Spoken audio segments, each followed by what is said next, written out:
What's going on, everybody? Happy Monday. Welcome back to the Truck Parking Clubhouse. I'm your guy, Lombard Trucking, Michael Lombard, coming at you live, 7:30 Monday night.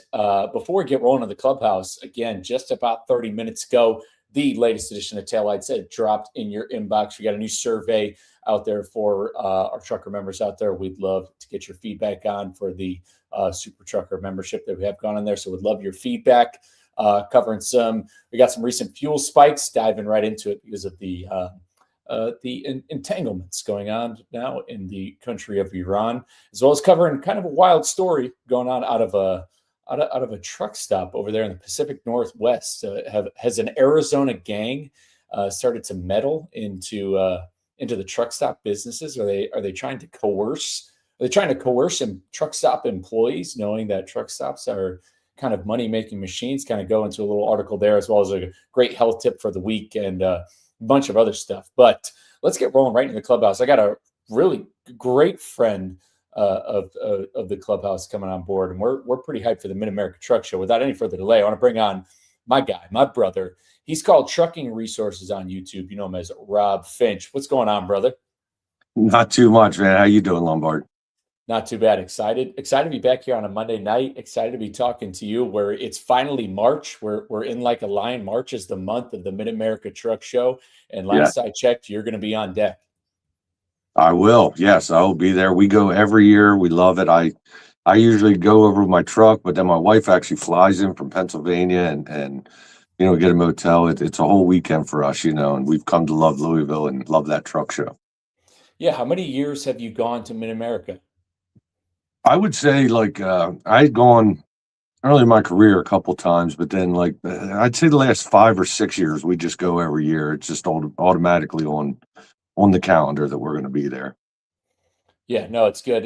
We mentioned it last week. Marco was up on the Clubhouse, and we were talking about how, it is something. I think just as you're plotting out, you're doing goal setting for the year. I think anybody in this industry, especially drivers, should make it a point to go, even if it's during their regularly scheduled home time. Just like make it a family fair, whatever you want to make it do, because it's such a great community event to get out there. And as opposed to being at a truck stop, being at a shipper, being at a receiver, the weights off and everything. It's just a great community event. What are you looking forward to the most? Anybody you're looking forward to seeing? Any trucks you're looking to see? Not so much. I'm actually, to be honest with you, I was at the Truck Parking House Clubhouse a couple weeks ago and spent the weekend there, and actually spent an extra day there because it was actually nice weather. I had the opportunity to spend an extra day there, and I got to hang out with Chad Keegan. So I am really excited to see the Transtar, to tell you the truth. I haven't seen any builds. I know 4 states doing some pretty cool builds they're being pretty quiet about, and but other than that, I haven't seen too much, but really, I love the new products there. It's all about, the products, finding new stuff and whether it's apps. It's where I heard about Truck Parking Club and other things, it's really more a convention for me. You know what I mean? We do go see the show trucks, but we spend more time inside just doing the whole convention, Yeah, absolutely. And good evening, Josh. Thanks for jumping into the Clubhouse. Yeah, it is.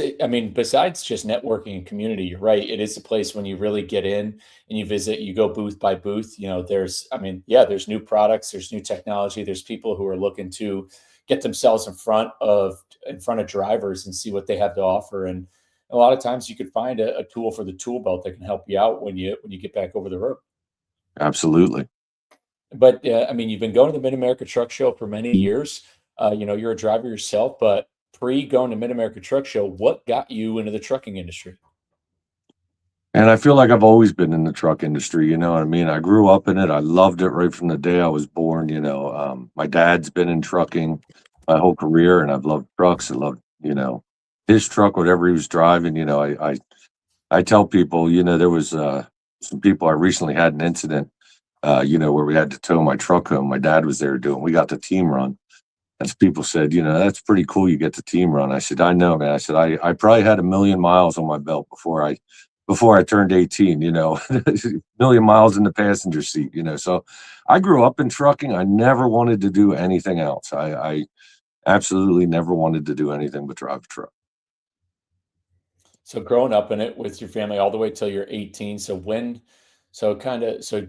you had no other, what were you doing before you had gotten your CDL? Were you working for a trucking company, working for your dad? I no, I actually I did a couple jobs. I was actually in the auto parts business. I went to school. Even when I was in school, I went to a vocational VOTEC school that I had the opportunity to go to, and I actually went for auto mechanics and then diesel mechanics. And then when I got out of school, I never really wanted to be a mechanic. I just thought being an owner operator would be good to, that I wanted to be an owner operator in the end. The basic knowledge of it all. I actually went into the auto parts business and then did some truck parts. And in the end, I ended up working washing trucks. I was kind of jockeying them around the yard and washing them out. And it was for an egg company here locally. And then had the opportunity to get finally was old enough to get my license and went and got it. That's awesome. But where'd you get your first start? I actually had so the company my dad worked for, and I actually later worked for them too. They didn't do any kinds of training. Their insurance didn't allow it. But I had a friend who worked for a company locally here, S&H Express out of York, Pennsylvania. He worked for them. He's a great friend of mine, and he trained me. And then I went and got my actually kind of trained me on the side. If he still worked there, he actually passed a couple years ago, but they didn't really know that he was training me. But he did it, and luckily I didn't get into an accident or anything. But then they did hire me on after I got the license, and then I went into another 3 weeks training with them until they gave me my own truck and went out.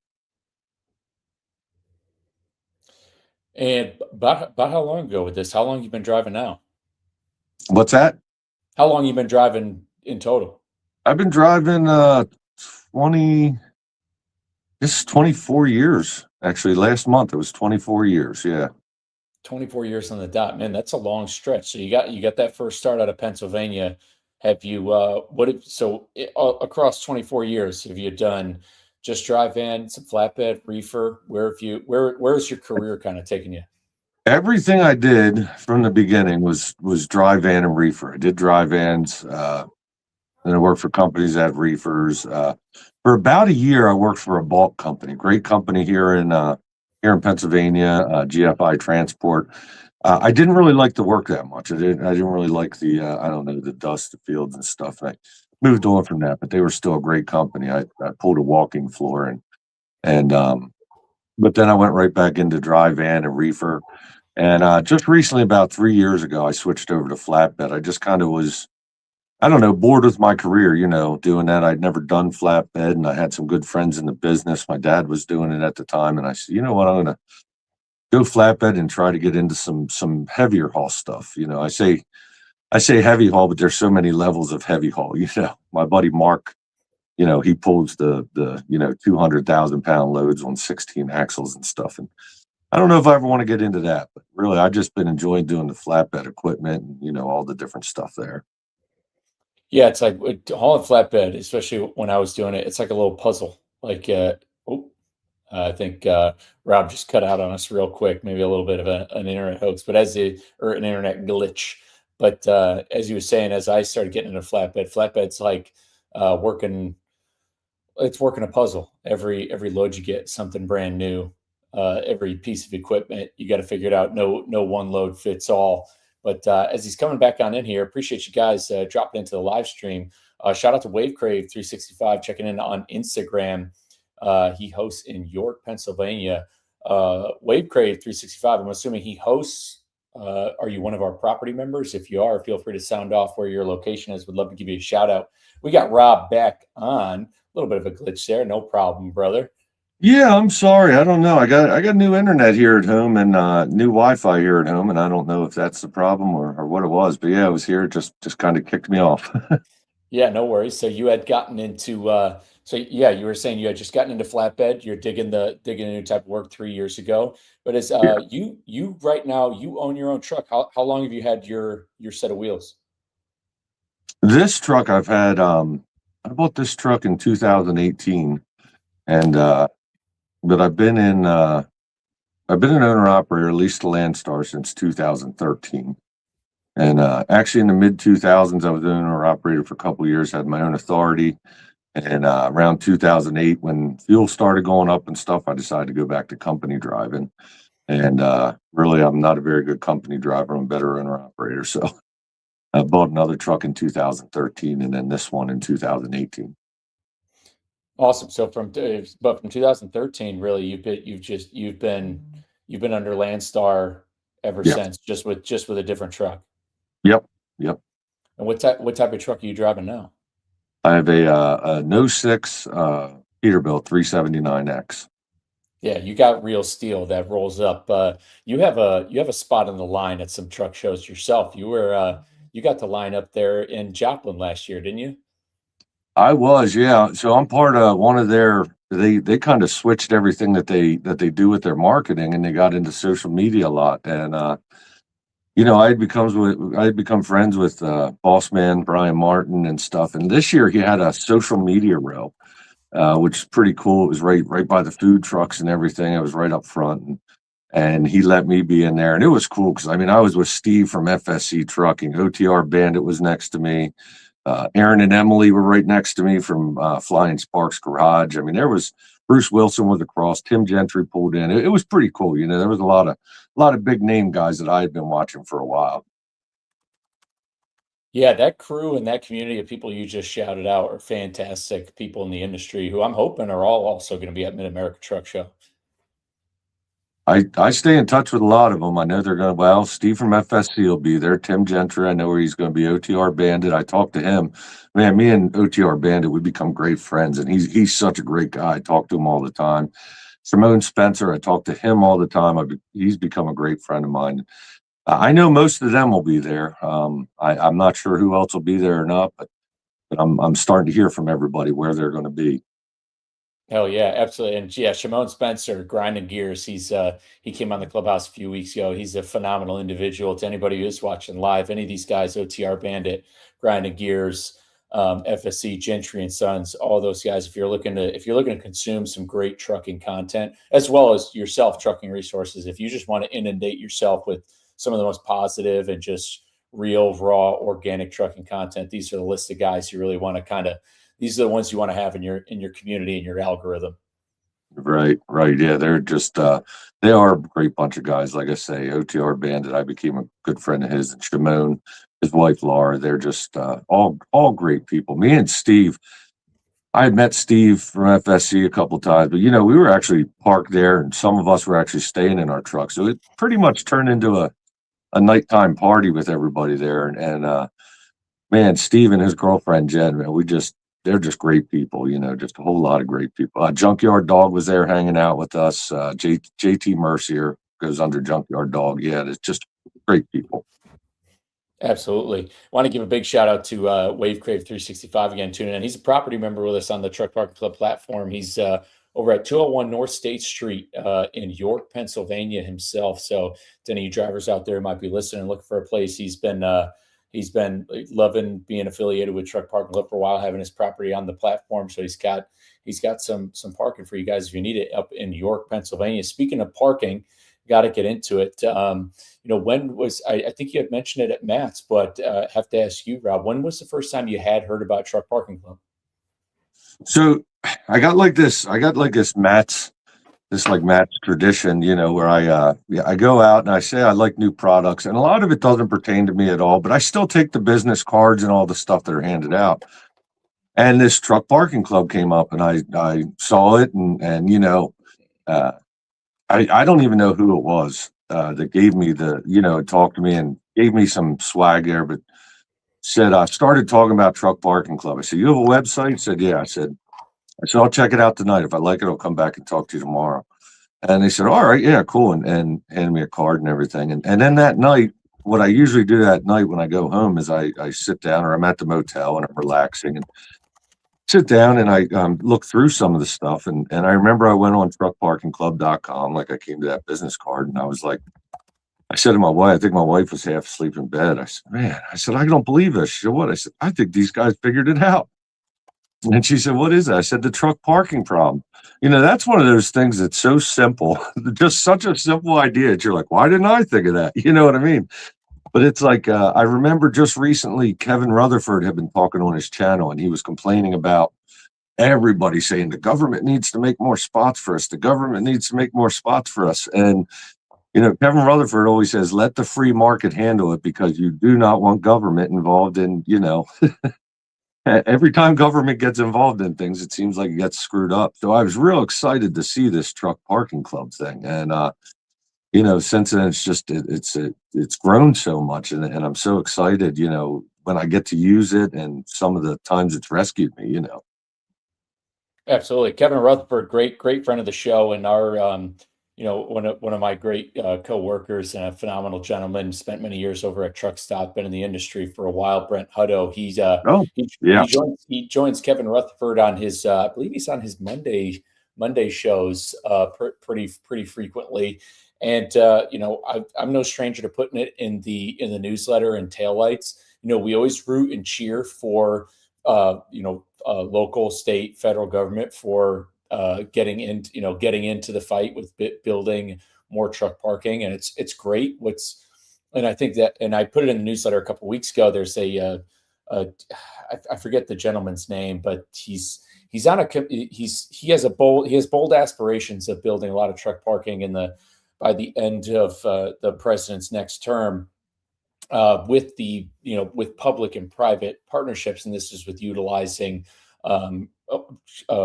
shut down airports, way stations, like land that's like existing property, similar to who we work with, but properties that the government already owns that they're currently not doing stuff with. We always cheer for that, but it does come at a somewhat of a more astronomical taxpayer cost. As Kevin Rutherford, will always add, when the government kind of gets involved, it can be, it could be a little bit slower moving. There's red tape when it comes to, NIMBYism, local municipalities not allowing it. There's red tape that's involved, that for something that should be so simple. Hey, these trucks need to park. Let's have the infrastructure for it. It becomes this process.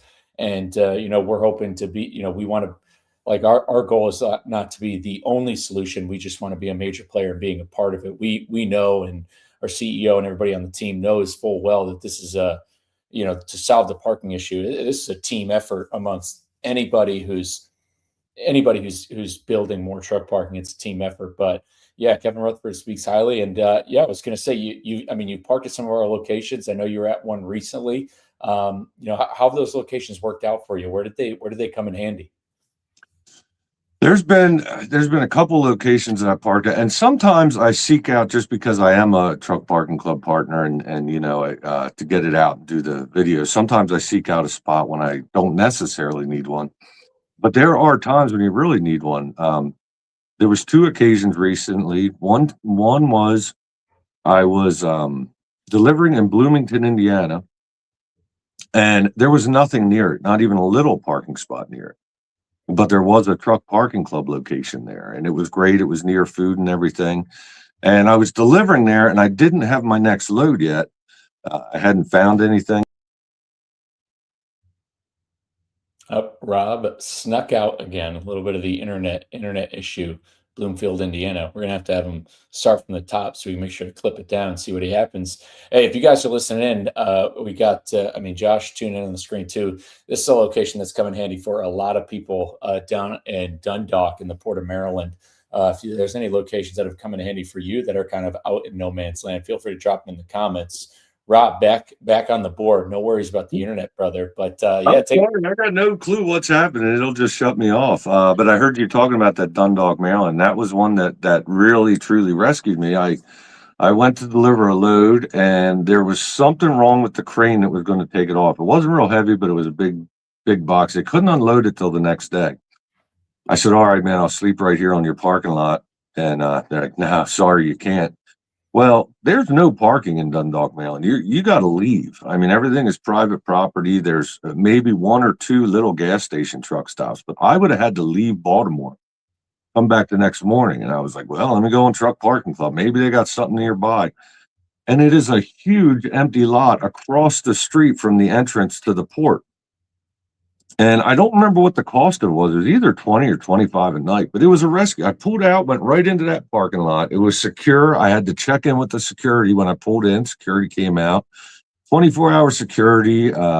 a lot of different people using Amazon, some other people, but it was a great location right there in Dundalk, Maryland, and it really saved me. I would have had to leave the Baltimore area altogether. Yeah, You know what I Baltimore's mean? tough. I'm pretty sure I was lucky when I was with Warren Transport. We luckily had a yard that was basically in conjunction with, I believe another trucking company was there. I forget, but it was kind of right outside the port, and it wasn't that big. There was trailer swaps there, but if it wasn't for that Warren Transport yard itself, like Warren owning that, then same thing with going into if you've got to go in, you're not delivering until the next morning. I wasn't familiar with Maryland yet, so the first time out there, so I parked at the way station that's like 30, 40 miles out, like outside, like off of off of the highway, like coming in. I stayed at like that way station beforehand. But yeah, if it's not for that yard, yeah, you've basically got to get out at least 30 to 60 miles from Baltimore if you're going to try to find a safe place to park. Yeah, and till we finally figured out that it wasn't going to happen. It was 4:30, 5 o'clock at night. I could have went, and even Dundalk is pretty far from the TA downtown, but I could have went to the TA downtown and saw, but it would have been full. I know it would have been packed full. I probably wouldn't even tried it. I probably would have just headed north or headed south and been 30, 40 miles out and then had to come back in the morning. But this was really a lifesaver. And I pulled in there.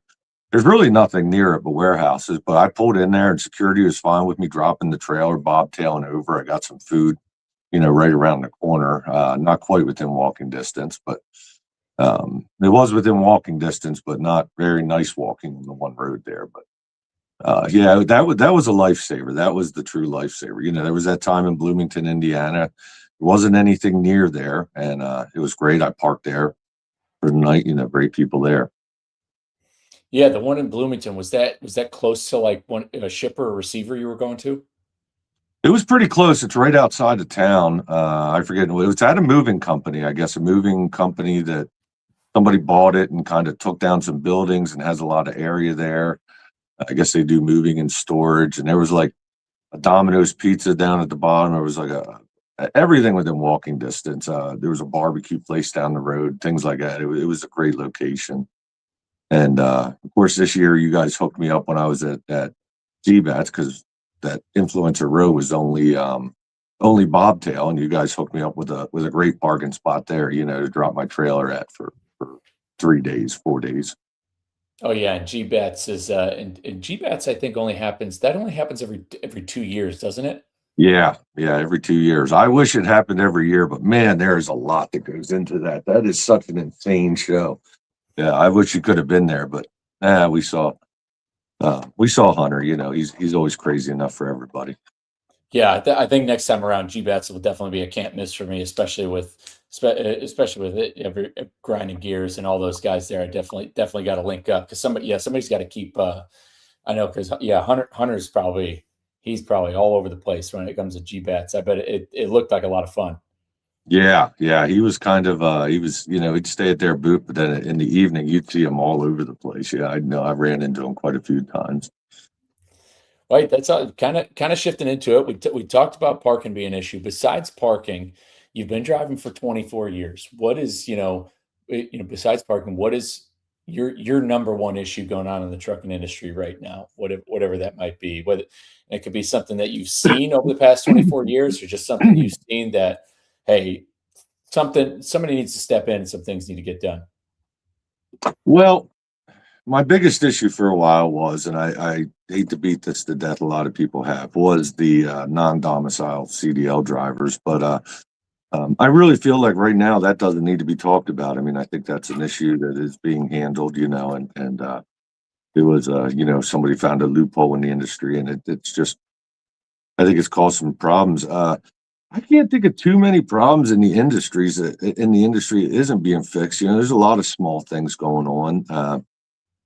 The reefer business, one of the reasons I wanted to be done, with that was, I think I'm not part of that anymore, but lumpers and just the long wait times of chippers and receivers, I feel like they're abusing their system and have for years, especially in the reefer business, but then the dry van business, falls into that bill when you get into these grocery warehouses and stuff. And when I went to that Baltimore delivery, and I mean, it was a piece of equipment that was broken. There was nothing they could do, but they paid me to sit overnight. We came to an agreement, and I said, $250 is good. It's not bad. I'm far from home, but some guys are not. They sit and they don't get anything, and I really think that lumpers are abusive, and some of these warehouses can be real abusive, and that's the next thing I think needs to change.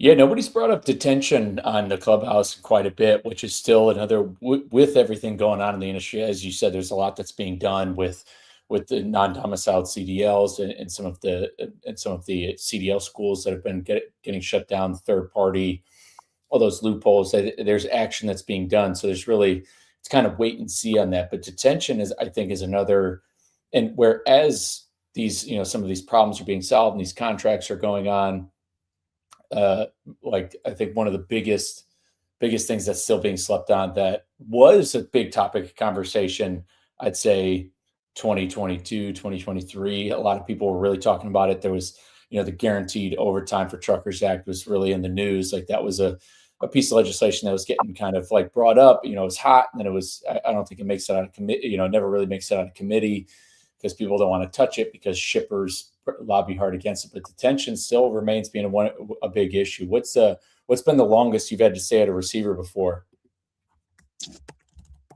Well, I got to tell you, some of the most recent worst experience I have. I did have a reefer for a little bit here at Landstar. Landstar does have a cold chain division, and they don't do a lot of food. I probably warmed that reefer more than I cooled it with like hazmat glue and stuff that had to stay. But there was every now and then that I would do some different stuff. There's a chocolate company I would do some work for here locally. And the worst was went down to, I believe it was a McLean in Dothan, Alabama. And I know somebody's going to watch this. It's been there, and just like, oh man, their blood pressure just went up. They not only made me sit there, they actually made me wait 8 hours pulling in one truck at a time to check in. That's how they do it. Like, you're sitting on the road and they just check you in.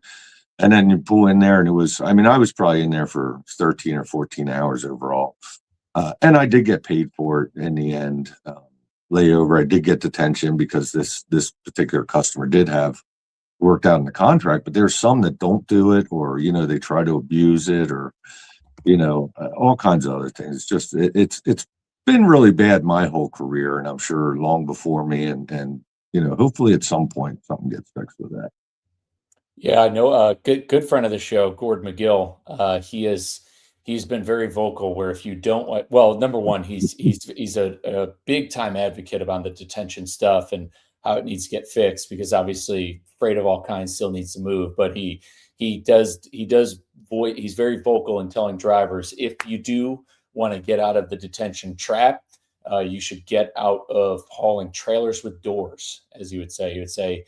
You say if you give up door swinging, then and if you move into tanker, into flatbed, then you won't have to worry about waiting at shippers and receivers. And it's true. Like, getting, and from doing some flatbed, like, you can't. I never had a bad experience when it came to wherever I was going. Like, the port was maybe the longest because depending on them going on lunch break and getting the right forklift out. But for the most part, it really wasn't that bad. But other than that, like a John Deere, like going to East Moline and Waterloo and picking up the tractors, like, it's pretty much ready. Like, it's on you. Like, the quicker you chain it down, the better you are at strapping, tarping, like, that's it. And the same thing when you get to a receiver. Basically, if you get to a John Deere store, it was, hey man, pull around back, unchain it, and then, like, there's a couple of times where they're just like, yeah, drive it off and just park it over the, I've got to drive some of the tractors, you drive them off. So it's like, it's on you. If you really want to get out of detention, hey, you move into some good, honest flatbed work, you won't be waiting too long. Absolutely. I really don't sit too much, with flatbed. It's usually get me loaded or unloaded faster than I can, get everything strapped down and everything. But it's, yeah, I really haven't waited all that long. Even at the ports, I haven't had too much. I sat for a while at the port of Galveston, but that was a weird situation. They had closed down over the weekend, and for a Monday. I was supposed to deliver on a Monday. They asked me to deliver it on Wednesday because there was a hurricane possibly going to hit them.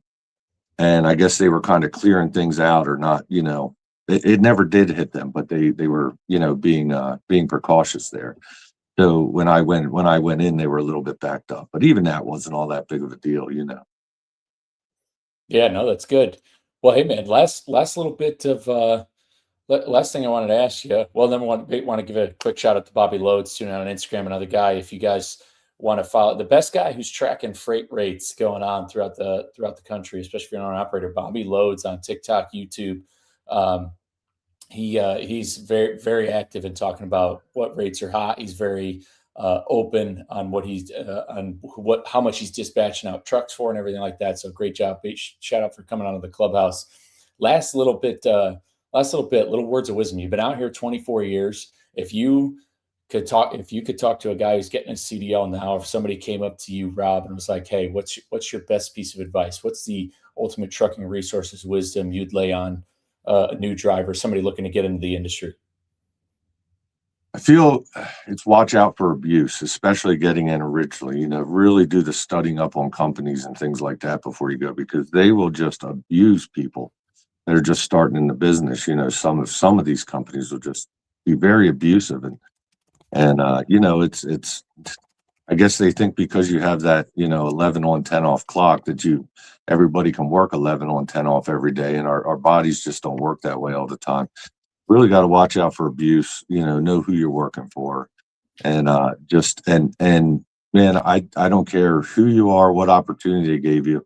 If you ever go to work for a company that has a way of resetting your CDL while you're on the road, walk away. Just walk away, because they're going to continue to abuse that, and they're going to get shut down eventually. But I would say watch out for the abuse, and also don't be afraid to ask other drivers that have been around for a while.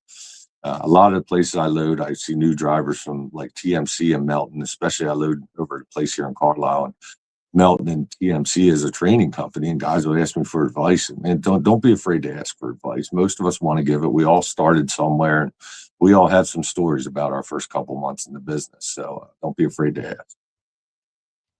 Absolutely. Good piece of advice to leave us off with. Rob, dude, want to thank you for coming on to the Clubhouse tonight. Can't wait to see you over at Matt's. Absolutely. Appreciate all of you guys for tuning in the Clubhouse. If you've been listening in for the past half hour, we partner with guys like Rob Finch, Trucking Resources. This is a gentleman who, as you can tell, he's community driven. He's been a part of this industry. He's grown up in it. He's been driving for 24 years. His YouTube channel, Trucking Resources, is dedicated to quite literally being trucking resources. Rob's a gentleman who wants to leave this industry better than he found it, which is exactly why we work with him. Our mission at Truck Parking Club is to help drivers save time and fuel by efficiently reserving truck parking all across the United States. So if you need some parking tonight, you can use that promo code right at the bottom of the screen, resources20, to get $20 off your next booking. But with that, guys, again, Matt's 2026 is March 26th, 28th, Louisville, Kentucky. We hope to see you there. We're super excited. Stay safe. We'll see you next week. Hammer down.